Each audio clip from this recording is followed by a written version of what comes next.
मुसलमानी बुअद गर्दन नहदन एनाने कद बदस देखा सदादन गर्ब सूरत आदमी साबुदे अहमद अबू जहला में के साबुदे आदमीरा आदमियत लाज़िमस खुदेरा गर्बुन बाशद है जुमा हकीकतों से तो दुनिया बेखबर है दुनिया की नुमाइश पर नजर है अल्लाह पाक रब्बुल आलमीन बोलेन अलिफ लाम मीम এই হরফকে বলা হয় হরফে মুকাত্তা ওয়াল্লাহু আ'লামু বিমুরাদিহি বিযালিক এর অর্থ উদ্দেশ্য একমাত্র আল্লাহ রাব্বুল আলামিন ভালো জানেন দুনিয়ার কোনো মানুষ কোনো নবী কোনো ফেরেশতা কেউই জানেন না এরপর আল্লাহ তাআলা বলেন যালিকাল কিতাবু লা রাইবা ফীহি এই দুনিয়ার মানুষেরা কোরআনটা দেখতেছো কোরআনটা এমন একটি কিতাব যেই কিতাবের মধ্যে ভুল থাকবে দূরের কথা সন্দেহের অবকাশ নেই এরপর আল্লাহ বলেন হুদাল লিল মুত্তাকিন এই কোরআনটা হলো মুত্তাকিন বান্দা যারা আছে যারা আল্লাহ রাব্বুল আলামিনকে ভয় করার মতন ভয় করে তাদেরকে হেদায়েতের রাস্তা দেখায় দেয় সুবহান তো কোরআনটা এমন একটি কালাম যেই কালামের মধ্যে ভুল থাকবে দূরের কথা সন্দেহ করলে ঈমান থাকবে না আবার এই কোরআনটা যারা আল্লাহ রাব্বুল আলামিনকে ভয় করার মতন ভয় করে তাদেরকে জান্নাতের রাস্তা দেখায় যালিকাল কিতাবু লা রাইবা ফীহি হুদাল লিল মুত্তাকিন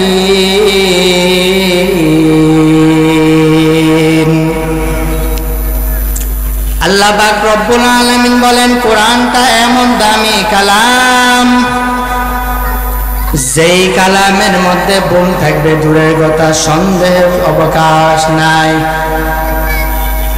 আবার এই কালামটা মুত্তাকিন বান্দা যারা আছে যারা আল্লাহকে ভয় করার মতন ভয় করে কোরআনটা ওই বান্দাকে জান্নাতের রাস্তা দেখায় দেয়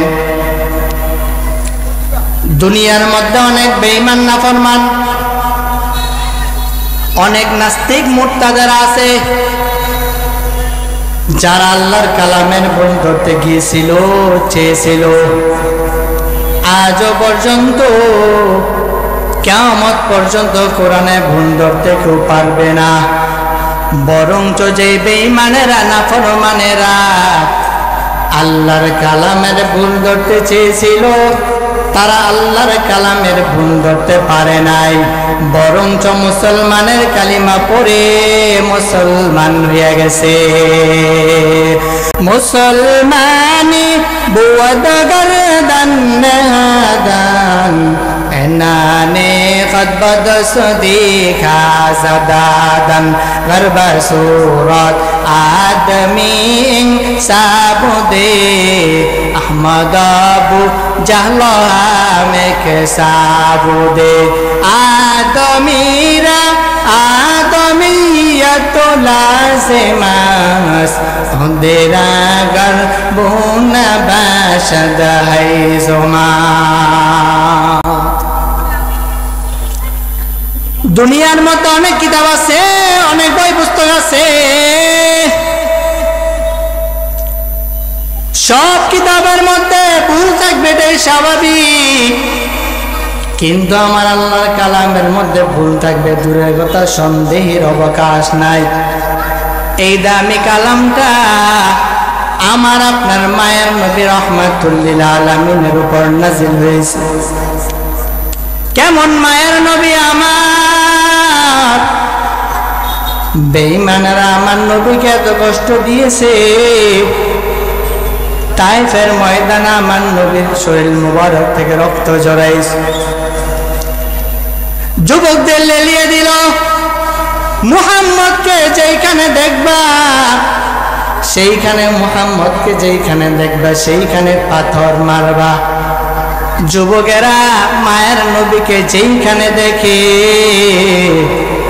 সেইখানে পাথর মেরে আঘাত করে। জিবরাইল আমিন ডেকে বলে, ও পয়গম্বর,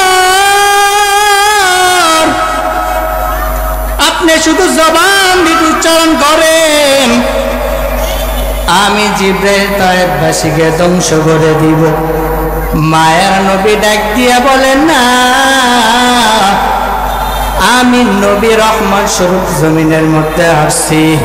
এই তায়েফবাসীরা আমি নবীকে চিনে না।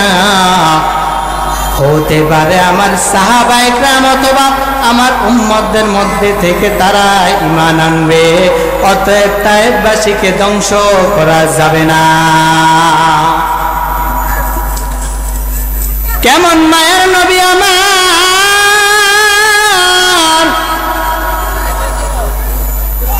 যে নবীর জন্য আসমানের পাখিরা পাগল, যেই নবীর জন্য সমুদ্রের মাছেরাও বড় পাগল, যেই নবীর জন্য জংলার হরিণীও বড় পাগল, চন্দ্র পাগল, সূর্য পাগল, যেই নবীর জন্য মানুষ পাগল, জিন পাগল, ওই নবী এত মায়ার নবী। আমার আল্লাহ রাব্বুল আলামিন ডাক দিয়ে বলেন, ও পয়গম্বর,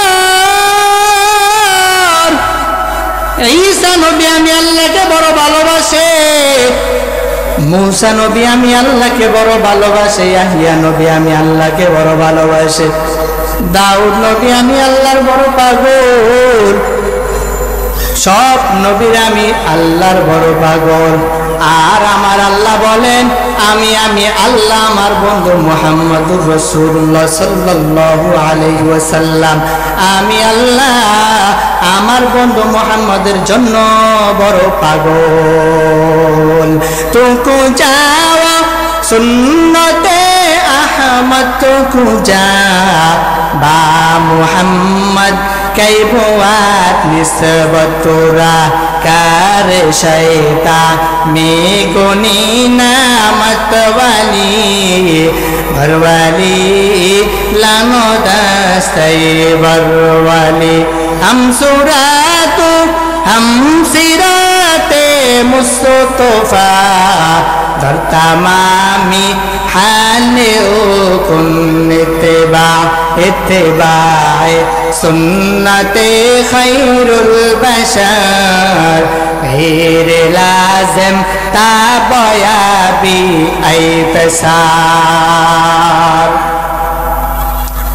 কেমন মায়ার নবী আমার, যেই নবী দুনিয়াতে আসার আগে বাবা হারায় এতিম হয়ে গেল। মায়ের নবীর বয়স যখন 6 বছর হয়, রহমাতুল লিল আলামিন 6 বছর বয়সে মা হারায় এতিম হয়ে গেল। একদিন ময়দানে বাচ্চারা খেলা করে, মায়ের নবী বাচ্চাদের খেলা দেখে সন্ধ্যা যখন হইয়া গেল, সব সন্তানদের বাবার এসে সন্তানদের নিয়ে যায়। আমার নবী একবার ডানে তাকায়, একবার বামে তাকায়, সবার বাবা আসলো, আমি নবীর বাবা কেন আসে না? মায়ের নবী বাবা বাবা বলে কান্না করে। নবীজির মা এসে বলে, ও মুহাম্মদ, তুমি কেন কান্না করো? মায়ের নবী দেখে বলবে, মা, দেখলাম ময়দানে যত বাচ্চারা আছে সকলের বাবার এসে বাচ্চাদের নিয়ে যায়, আমি মুহাম্মদ আজও পর্যন্ত আমার বাবাকে বাবা বলে ডাক দিতে পারি নাই। ও মা বলো, বাবা আমার কই? মায়ার নবী বলে, বাবাকে দেখতে মনে চায়। এবার নবীজির মা ডেকে বলে, ও মুহাম্মদ, তুমি দুনিয়াতে আসার আগে তোমার বাবা দুনিয়া ছেড়ে চলে গেছে। মায়ার নবী ডেকে বলে, ও মা, বাবাকে দেখতে পারি নাই, তবে বাবার কবরটা দেখে কলিজা শান্ত করতে চাই। মায়ের নবী তার মাকে বলল, নবীজির মা, নবীজি দাদা আব্দুল মুত্তালিবের কাছে গিয়ে বলে, ও আব্বা জান, আপনার নাতি মুহাম্মদ তার বাবার কবর দেখবে গো। মায়ের নবী তার বাবার কবর দেখবে। নবীজির দাদা আব্দুল মুত্তালিব একটা উট দিয়ে দিল, যাও। সঙ্গে উম্মে আইমান বাদিকে দিয়ে দিল, যাও। মুহাম্মদ তার বাবার কবর দেখবে, মায়ের নবী তার বাবার কবর দেখবে। সবাই রওনা হয়ে গেল শাম দেশে যাওয়ার পর মায়ার নবীর মা ডেকে বলে, ও মুহাম্মদ, যে একটা গাছ দেখা যায়, গাছায় ও কবরটা হলো তোমার বাবার কবর। মায়ের নবী উঠ থেকে নেমে কবরটা জোরে কান্না করে আর বলে, আমার বাবা।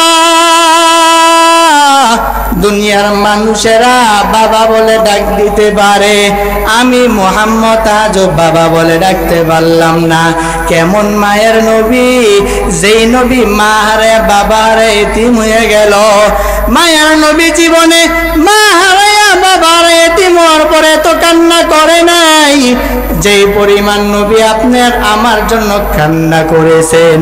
বেঈমানরা চিন্তা করলো, একদিন চিন্তা করলো, তারা প্ল্যান করে নিল যে নবীকে দুনিয়া ছেড়ে বিদায় করে দিবে।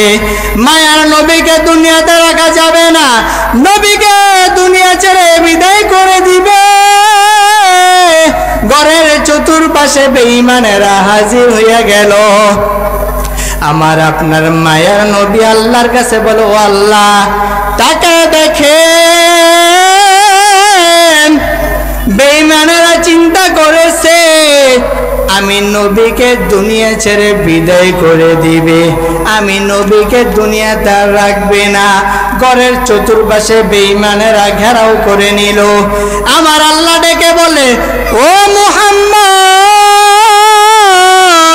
আপনি টেনশন করবেন না রে নবী। আপনি এক মুঠি বালি হাতে নিয়ে সূরা ইয়াসিনে কিছু আয়াত পরে দম করে ছিটায় দেন। মায়ার নবী আল্লাহর অর্ডার পাইয়া এক মুঠি বালি হাতে নিয়া এবার সূরা ইয়াসিনে কিছু আয়াত পরে দম করে ছিটায় দিল। বালিগুলি বেঈমানদের চোখের মধ্যে ঢুকে গেল। বেঈমানেরা চোখ ডলে আর মায়ার নবী ঘর থেকে বেরিয়ে সরাসরি নবীর প্রিয় সাহাবী আবু বকরের ঘরের সামনে একটা ডাক দেয়, আবু বকর। একটা ডাক দেওয়া মাত্রই আবু বকর দরজাটা খুলে ফেলল। নবী আশ্চর্য হইয়া গেল। নবী ডেকে বলে, ও আবু বকর, আপনি কি ঘুমান না রে আবু বকর? একটা ডাক দেওয়া মাত্রই আপনি যে দরজাটা খুলে ফেললেন। আবু বকর ডেকে বলে, পয়গম্বর, বহুদিন আগে যখন আপনি বলেছিলেন মক্কা থেকে মদিনা যাবেন, আমি আবু বকর হব নাকি আপনার সফর সঙ্গী, এই জন্য আমি আবু বকর দিনের বেলা যতই ব্যস্ত থাকি, রাতের বেলা একটা সেকেন্ডের জন্য ঘুমাই না। সারাটা রাত দরজার সামনে দাঁড়ায় দাঁড়ায় আপনার জন্য অপেক্ষা করি, কখন মায়ের নবী এসে আমাকে ডাক দিবে। আর আমি আবু বকর যদি ঘুমাইয়া থাকি, আমার মায়ের নবীর কষ্ট হবে, এই জন্য আমি আবু বকর ঘুমাই না। মায়ের নবী কান্না করে চোখের পানি ছেড়ে দিলেন। এবার মায়ের নবী ডেকে বললেন, এ আবু বকর, এটা কিভাবে সম্ভব? আবু বকর চোখের পানি ছেড়ে কান্না করা শুরু করলেন। ও পয়গম্বর, তাকায় দেখেন আমার মেয়ে আসমা ঘুমায় না, সারা রাত নাস্তা বানায় আপনার জন্য অপেক্ষা করে। মায়ের নবী মক্কা থেকে মদিনা যাবে, লম্বা সফর, নবীর ক্ষুধা লাগবে, এই জন্য আমার মেয়ে নাস্তা বানায় অপেক্ষা করে, ঘুমায় না। মায়ের নবী আশ্চর্য হয়ে গেল। এবার ডাক দিয়ে বলে, আবু বকর, এটা কিভাবে সম্ভব? এবার আবু বকর ডেকে বলে, ও পয়গম্বর, তাকায় দেখেন খুঁটির গোড়া একটা উট দেখা যায়। ওই উটও ঘুমায় না, সারাটা রাত আপনার পথের দিকে তাকায় থাকে কখন মায়ের নবী আসবে। উট মায়ের নবীকে মক্কা থেকে মদিনা নিয়ে যাবে। মায়ের নবীর জন্য উট অপেক্ষা করে। মায়ের নবী ডেকে বলে, আবু বকর তোমাকে কি দিব, দেওয়ার মতন কিছু নাই, তবে আল্লাহর কাছে দোয়া করে গেলাম, ও আল্লাহ আবু বকরের সফর আজকে মক্কা থেকে মদিনায় শেষ হবে না, আবু বকরের সফর হবে জান্নাতের মেহমানখানা পর্যন্ত। हकीकत से तो दुनिया बेखबर है, दुनिया की नुमाइश पर नजर है। नमी गोयाम के अज दुनिया जुदा बाश, बहर गारे के बाशी बा खुदाबाश। কোরআনটা কোরআনে কথা বলতেছিলাম, এমন দামি কালাম যে কালামের মধ্যে ভুল থাকবে দূরের কথা, সন্দেহ করার সুযোগ নাই। আবার এই কোরআনটা যারা মুত্তাকিন বান্দা তাদের জন্য মহা ঔষধ স্বরূপ। ওয়া নুনাজ্জিলু মিনাল কুরআনি মা হুয়া শিফাউ ওয়া রাহমাতুল লিল মুমিনিন।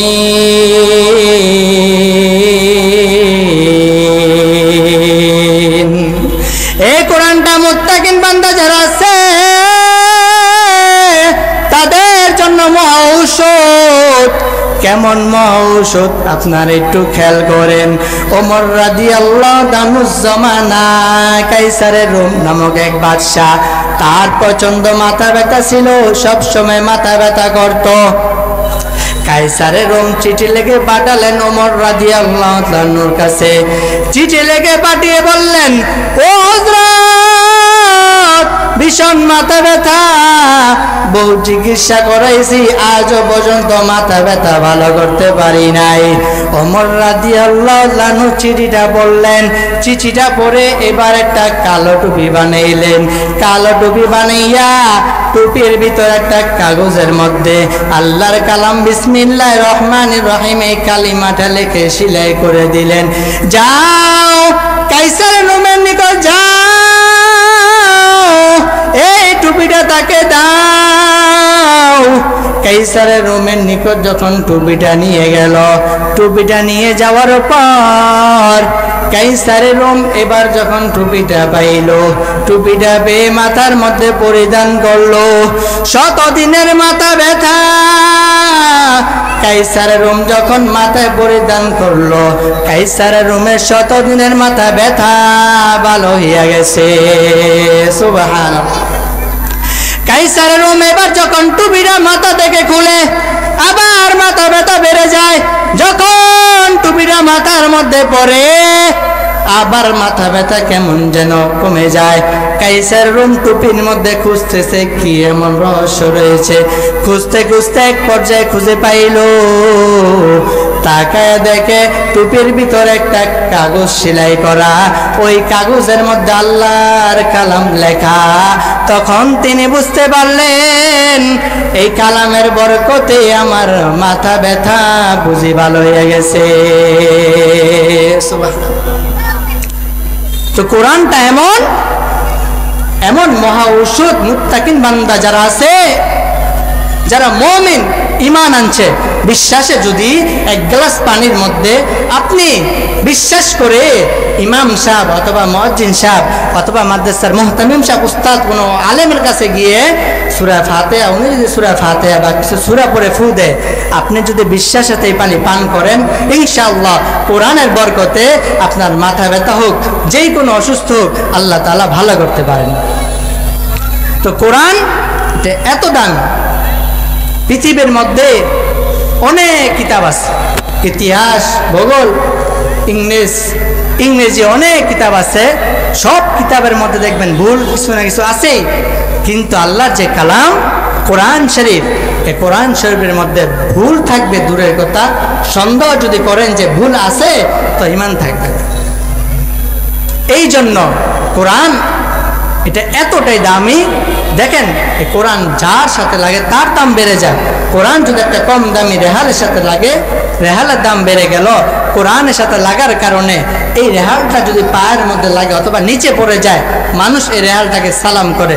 আবার তাকায় দেখেন কোরআনের মধ্যে যেটা গিলাফ, কম দামি কাপড়ের গিলাফ, এই গিলাফটাও যদি পায়ের সামনে পড়ে অথবা নিচে পড়ে যায়, মানুষ ওই গিলাফটাকে সম্মান করে, চুম্বন করে। কেন? এই গিলাফটা, এই কাপড়টা কোরআনের সাথে লেগেছে। আর এই কোরআন যেই বান্দার সিনার মধ্যে ঢুকবে, ওই বান্দার দাম আর কত বেড়ে যাবে। যাই হোক, কোরআনের অনেক মর্যাদা, এতটাই মর্যাদা যে একটা আমল আপনারা নিয়ে নেন, সর্বহালতে প্রতিটা কাজের মধ্যে যেই কাজে করেন, শুরু করেন, শেষ করেন, ঘুমাইতে যান, খানা খেতে যান, সর্বহালতে কোরআনের একটা আয়াত বিসমিল্লাহির রহমানির রহিম, এই কালিমাটা, এই আমলটা এটা সবসময় পাঠ করে শুরু করবেন, দেখবেন বরকত পাবেন। বিসমিল্লার মধ্যে এত বরকত, যেই কোনো কাজ যখন বিসমিল্লাহ করে শুরু করবেন, দেখবেন আল্লাহর রহমতে এই কাজটা সুন্দরভাবে সমাপ্তি হবে।